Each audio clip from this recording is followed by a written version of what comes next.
पिछले भाग में हमने जाना कि कैसे प्रलय की भविष्यवाणी हुई।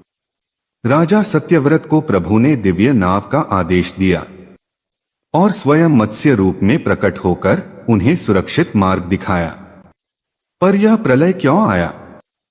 हयग्रीव कौन था और वेदों की चोरी का रहस्य क्या है?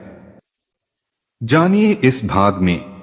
जल प्रलय की गर्जना के बीच नाव धीरे धीरे आगे बढ़ रही थी। भगवान विष्णु के मत्स्य रूप द्वारा खींची जा रही थी।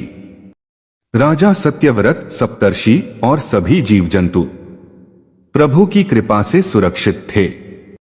तभी राजा ने प्रश्न किया, हे प्रभु, यह प्रलय क्यों आया? सृष्टि का अंत क्यों हुआ? और आपने यह स्वरूप क्यों धारण किया?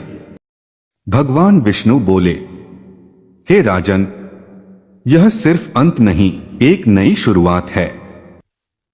लेकिन यह शुरुआत ज्ञान के बिना अधूरी होती। कुछ समय पहले ब्रह्मा जी सृष्टि रचना के लिए ध्यान मग्न थे।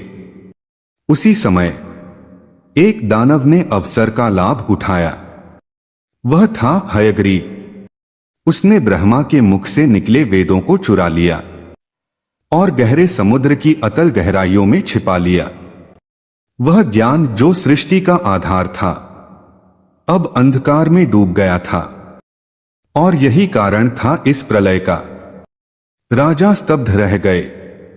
प्रभु ने आगे कहा, इसलिए मैंने यह मत्स्य रूप लिया ताकि वेदों को पुनः प्राप्त कर सकूं, सत्य और धर्म को पुनः स्थापित कर सकूं। जब सृष्टि अज्ञान में डूब जाए तो भगवान स्वयं अवतरित होते हैं, ज्ञान, धर्म और प्रकाश के लिए। अब प्रश्न यह है, क्या भगवान विष्णु हयग्रीव से वेदों को वापस ला पाए? कैसी थी वह महासंग्राम समुद्र की गहराइयों में? देखिए अगले भाग में।